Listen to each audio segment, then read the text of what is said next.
Bismillahirrahmanirrahim. Jangan lupa subscribe ya. Takut, tidak kuat. Ya. Kedua, apakah keputusan kami ini sudah menjadi jalan yang baik? Itu aja Ustaz. Waalaikumsalam. Assalamualaikum warahmatullahi wabarakatuh. Waalaikumsalam warahmatullahi wabarakatuh. Saya kagum dengan anti yang maksudnya rela untuk berbagi kebaikan, anti pikirkan suami anti, ya. Dalam tanda kutip agar bisa punya anak, menikah lagi. Dan memang itu berat, saya katakan tadi, ujian bagi wanita sekarang ini terberat menurut saya poligami. Lebih berat daripada laki. Laki ujian mungkin diomelin orang, diomelin keluarga, dia masih bisa jalan. Dia seorang lelaki, ya, dia kuat, hatinya kuat. Tapi perempuan, istri pertama, tatkala di madu itu sangat berat dan itu dirasakan oleh semua orang, ya. Tapi saya cuma bisa menyampaikan bahwasanya apa yang anti lakukan sudah benar. Agar anti bisa dapat pahala, anti harus merelakan tersebut, niatkan bahwasanya saya ingin menyenangkan suami saya ingin suami saya punya dapat keturunan dan saya ingin berbagi kasih sayang saya kepada wanita yang lain. Ya, dengan begitu mungkin suami lebih sayang kepada anti. Daripada tiap hari anti kemudian ngomelin, akhirnya bisa jadi rasa cintanya pudar. Dia akhirnya lebih tentram kepada istri kedua, akhirnya dia jarang tengok anti dan itu bisa jadi anti pemacu dia berbuat zalim. Harusnya dia bisa adil, dia malah menjadi apa? Berbuat zalim. Tapi selalu ingatkan suami, wahai suamiku, saya sudah relakan sebagian waktuku, ya hendaknya kau berbuat adil, ya. Ya, jalani sebagai praktisi poligami yang baik. Ada aturan-aturannya, ya. Bisa dibaca di buku saya Mukjizat Poligami, ya. Bagaimana menjalani poligami yang benar sebagai seorang ahli teori.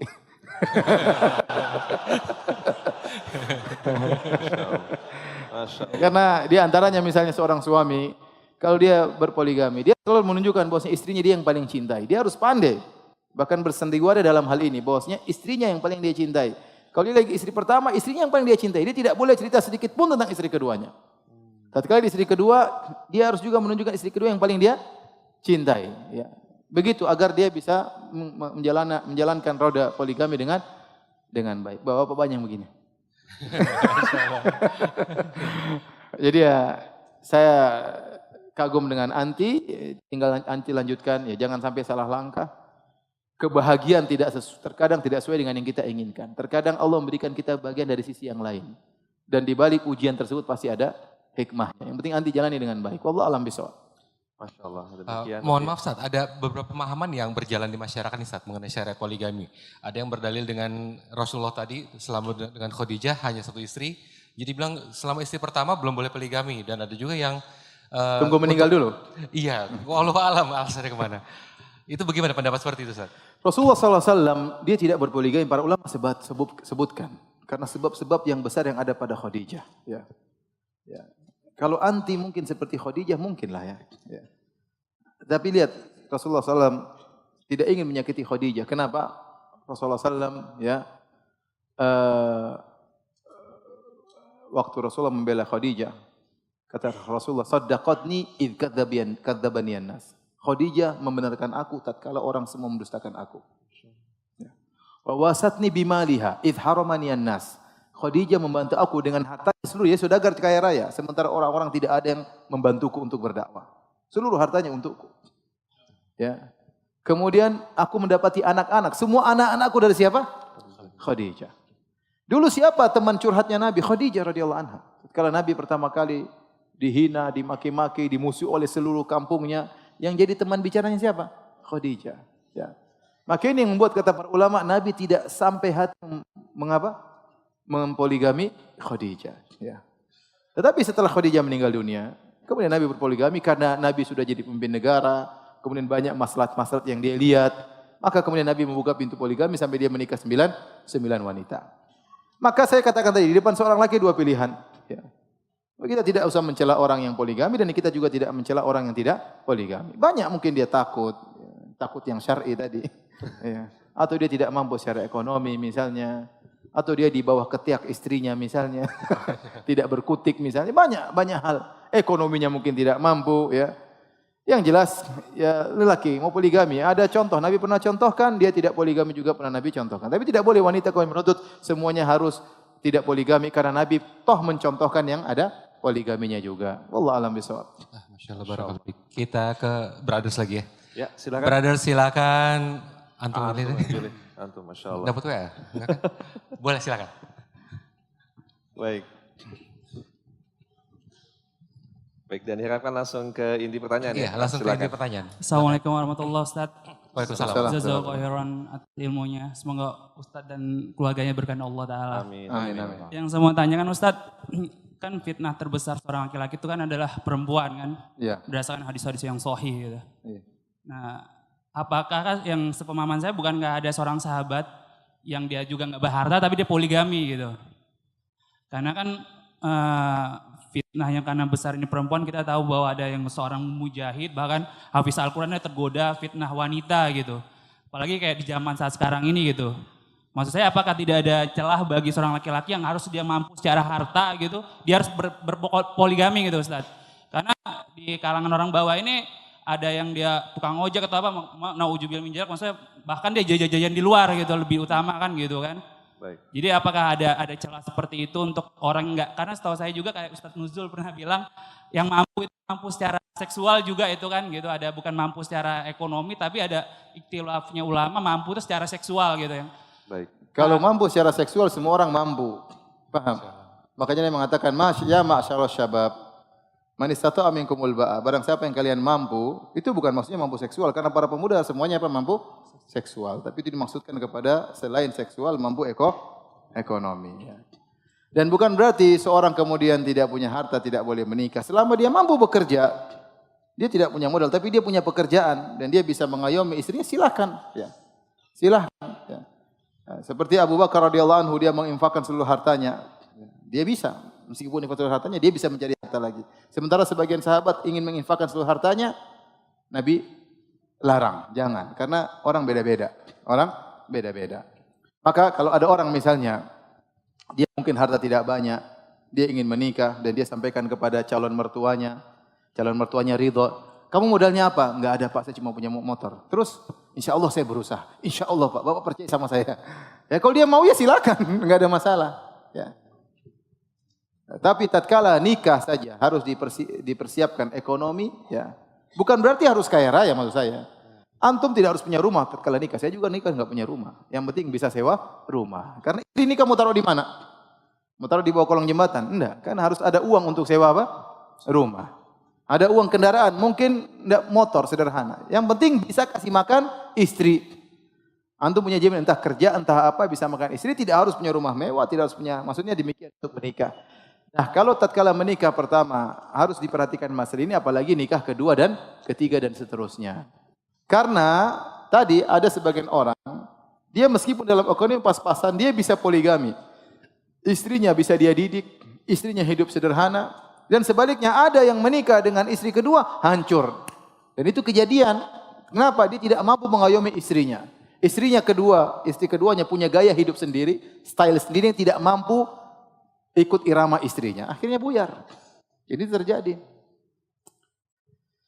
Jadi masing-masing lihat kondisinya. Ya. Secara umum namanya menikah harus punya kemampuan ekonomi. Ya. Bisa. Masya Allah. Jazakallahu khairan Ustaz. Assalamualaikum warahmatullahi wabarakatuh. Assalamualaikum warahmatullahi wabarakatuh. Dan silakan selanjutnya. Oke, silakan sisters. Sudah terdisebutkan sisters Ya, dulu kita kasih Ahmad, kesempatan silakan. ya. Assalamualaikum warahmatullahi wabarakatuh. Waalaikumsalam warahmatullahi wabarakatuh. Nama saya Ika dari Tangerang, Ustadz. Ya, silakan Mbak. Langsung ke pertanyaan. Sekarang saya masih sendiri, belum berjodoh. Umur saya 30 tahun. Saya punya teman kantor, dia karirnya bagus, keuangannya juga bagus. Tapi dia sudah berkeluarga dan punya anak. Dia pernah datang ke saya, meminta saya untuk jadi istri keduanya dia. Nah, tapi selama saya kenal dia, saya nggak pernah lihat dia sholat. Terus dia melakukan hal-halnya yang kurang baik, Ustadz. Saya pernah ngomong sama dia, pertemukan saya sama istri kamu yang pertama. Kalau istri kamu mengizinkan saya jadi istri kedua, saya mau. Tapi dia bilang nggak mungkin karena pernikahan saya sama dia tidak boleh diketahui sama istri pertamanya. Apakah saya salah Ustadz kalau saya menolak permintaannya dia? Terus apakah saya disebut tidak menerima takdir Allah Ustadz? Karena sampai sekarang saya semenjak kejadian itu belum pernah bertemukan sama orang yang memang berniat menikahi saya Ustadz. Assalamualaikum warahmatullahi wabarakatuh. Waalaikumsalam warahmatullahi wabarakatuh. Jomblo angkat tangan, yang jomblo angkat tangan coba. Coba. Ayo. Ayo serahkan diri kalian. Antum nih jomblo, Masya Allah. Adapun pertanyaan anti menolak, itu hak anti karena seorang sebagaimana lelaki diperintahkan mencari wanita yang beragama, demikian juga wanita diperintahkan untuk mencari lelaki yang apa? Beragama. Anti itu tidak benar dia sholat. Bagaimana mengharapkan kebahagiaan dari seorang yang tidak sholat? Bagaimana mengharapkan keadilan dari seorang lelaki yang tidak sholat? Kalau anti terima, tolak wajar. Ya, adapun belum ada yang mengetuk pintu anti. Penting banyak doa, berdoa kepada Allah. Kita enggak tahu yang terbaik bagi kita ya. Kita tidak tahu yang terbaik bagi kita. Saya katakan sebagian orang ya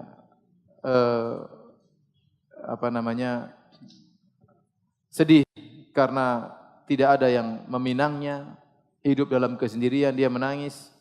Dan sebaliknya banyak orang yang menangis karena suaminya yang tidak beres. Banyak. Siksa, dipukulin, dijauhin, tidak dikasih nafkah, dibiarkan dia terlantar dengan anak-anaknya, banyak juga. Makanya saya katakan kita enggak tahu apa yang terbaik yang Allah takdirkan bagi kita. Yang dilakukan oleh anti sudah benar, tinggal anti berdoa kepada Allah. Kalau memang terbaik Allah kirimkan jodoh, alhamdulillah. Kalau enggak, terima apa yang Allah takdirkan. Jadi apa yang anti lakukan tidak benar dan apa yang anti lakukan sudah benar dan tidak dikatakan anti menolak apa? Takdir. Wallahu a'lam bishawab.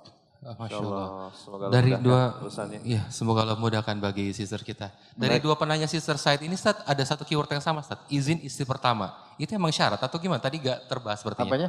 Izin istri pertama. Istri pertama apakah sebuah syariat, Ustaz? Ente mau praktek tanya-tanya gitu. Pertanyaan dari sister. Ilmu dulu ya. Live streaming ya. yang lain. Jangan difokus. Baik. Silakan. Silakan dari brothers. Mohon di aja. Penasaran. Kalau ente mau praktek kan aja jawab. Oh.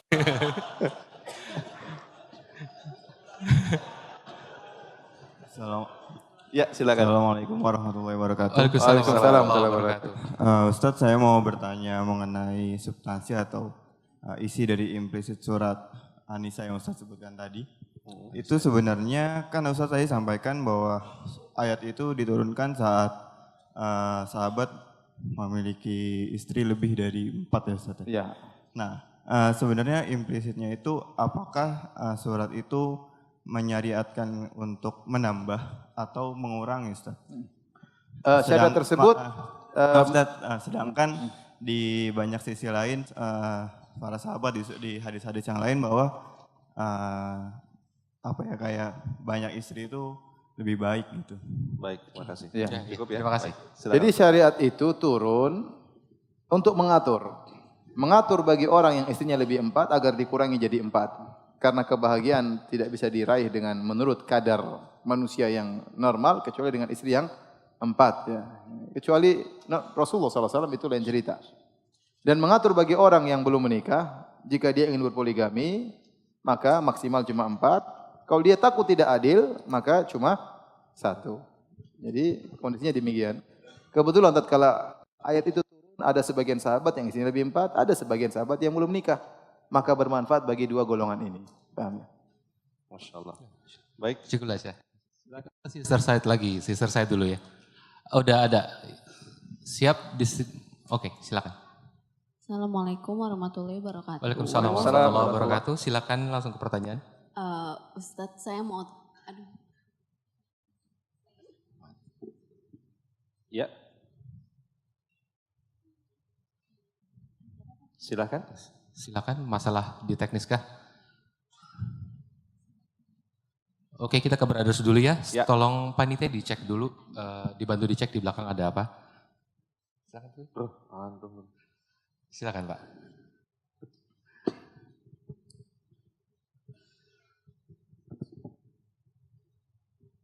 Ya, silakan. Ya, Assalamualaikum warahmatullahi wabarakatuh. Waalaikumsalam warahmatullahi Warahmatullahi wabarakatuh. Ustadz, ingin tanya baiknya, saya bukan praktisi, cuma mau tahu aja. Sudah kelihatan dari wajah antum.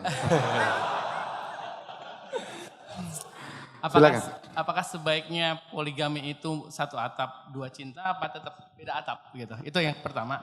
Yang kedua, kalau melihat dari pertanyaan sister tadi, apakah tidak sebaiknya Ustadz bikin kayak semacam biro jodoh gitu untuk menampung yang jomblo sama Saya yang bikin biro jodoh, yang verifikasi siapa? antum lah. Waduh. Terima kasih. Assalamualaikum warahmatullahi wabarakatuh. Yang saya jawab pertanyaan pertamanya aja. Jadi kalau seorang poligami, seharusnya masing-masing istri punya tempat tinggal sendiri. Dan itu hak di antara hak istri. Ya, para ulama menyebutkan hak seorang istri dia memiliki tempat tinggal sendiri, tidak diintervensi oleh keluarga suami sama sekali. Tidak boleh ada adik suami tinggal di situ, tidak boleh ada ayah dan ibu suami tinggal di situ, apalagi istri yang lain tinggal di situ. Maka ini hak seorang istri. Ya. Hak seorang istri. Kecuali misalnya dia merelakan, ya, dia mengalah, ya, maka itu urusan dia. Tapi kalau dia hukum asalnya masing-masing istri punya rumah sendiri. Itu yang dipraktekkan oleh Nabi SAW. Bagaimanapun seorang wanita, ya, kesolehannya seperti apapun pasti ada rasa cemburu. Pasti ada rasa cemburu. Dan Islam memandang secara umum bahwasanya wanita punya kecemburuan meskipun mereka orang-orang yang salehah, maka mencegah terjadinya kemudaratan, maka masing-masing punya tempat tinggal sendiri, ya. Sampai saya pernah menghadapi kasus ada seorang wanita minta cerai karena suaminya punya istri 4, kemudian ditaruh di satu rumah tapi lain pintu, ya. Lain pintu tetapi penutupnya kurang rapat. Sehingga kalau di sebelah ada desah-desahan terdengar oleh dia. Ya, itu kan susah bagi seorang wanita. Itu akhirnya dia minta cerai karena dia tidak kuat menahan kecemburuannya, dan itu wajar. Dia punya hak untuk minta cerai. Jadi seharusnya masing-masing punya tempat tersendiri, ya, tempat tersendiri. Allah taala alam bisawab. Masya Allah. Oke, sisters mungkin sudah Siap. teratasi kendala teknisnya. Assalamualaikum warahmatullahi wabarakatuh. Waalaikumsalam warahmatullahi wabarakatuh. Afwan Ustadz, saya mewakili sisters yang tadi karena beliau menyampaikannya. Jadi begini, sister yang tadi itu punya orang tua. Nah, seperti yang Ustadz jelaskan tadi bahwa laki-laki sampai umur 70 tahun pun kadang masih punya hasrat seksual. Nah, kejadiannya pada orang tua Mbak ini, si ayah masih punya hasrat itu, tapi istrinya, ibunya Mbak ini sudah jelas menyatakan bahwa tidak sanggup lagi. Nah, tapi ibunya sudah menyampaikan bahwa sudah mengikhlaskan bila suaminya ingin berpoligami atau menikah lagi. Tapi yang jadi kendala menurut Mbak ini bahwa untuk berpoligami itu harus mempunyai ilmu yang cukup. Sementara Mbak ini tidak melihat itu pada ayahnya gitu. Secara finansial dan ilmu agama terutama. Lalu yang ingin ditanyakan bagaimana solusinya Ustadz. Jadi kayaknya lebih kepada anak-anaknya ini belum bisa menerima gitu Ustadz. Assalamualaikum warahmatullahi wabarakatuh. Waalaikumsalam warahmatullahi wabarakatuh. Ya, nasihat saya kepada anak-anaknya berbakti kepada orang tuanya. Orang tuanya punya hasrat kemudian disuruh puasa tiap hari. Harusnya mereka berbondong-bondong bahu-membahu siapkan uang untuk orang tuanya agar orang tuanya di masa tuanya ada yang mengayomi, ada yang menyayanginya, ya. Bukan kemudian dilarang. Bagaimana seorang dia berhasrat apalagi zaman sekarang dengan fitnah wanita yang luar biasa. Akhirnya khawatir dia kemudian melakukan hal yang tidak di luar daripada sikap yang normal. Maka saya katakan solusinya bisa jadi ibu disuruh untuk melayani bapak tidak harus dengan di kemaluan. Misalnya dia bisa melakukan masturbasi kepada suaminya atau dari bagian-bagian tubuh yang lain, tidak harus masuk ke kemaluan. Kalau itu bisa memuaskan suaminya, alhamdulillah tidak perlu poligami. Tapi kalau ternyata sang ibu sudah tidak mau dan bapak juga tidak mau melakukan dengan cara seperti itu, maka nasihatkan kepada kakak-kakak untuk ya sudah kalau bisa mengayomi bapak, biar bapak bahagia di akhir hidupnya, ada yang nemani, ya. Kalau dia enggak punya ilmu, diajari ilmunya seperti apa, kan mudah, ya. Suruh dengarkan pengajian saya misalnya, enggak ada masalah, ya. Ya, karena akhirnya terkadang begitu, akhirnya mulai ngelirik-lirik istri orang, terkadang melihat macam-macam, padahal di masa tua harusnya dia meninggal dalam kondisi husnul khatimah, bukan malah terjerumus dalam kemaksiatan di masa tua. Maka saya harapan anak-anak supaya bisa kerjasama, berbakti kepada orang tuanya di masa tua ayah mereka tersebut. Allah Ta'ala bisawab, sampai di sini saja mungkin bisa sampaikan. Jazakallah, Ustaz. Semoga Bapak dan Ibu bisa bertangga dengan tentram ya. Amin. Di dunia sampai di akhirat kelak. Mohon maaf atas segala penyampaian dan kekurangan. Subhanakallah bihamdik asyhadu an la ilaha illa anta astaghfiruka wa atubu ilaik. Assalamualaikum warahmatullahi wabarakatuh.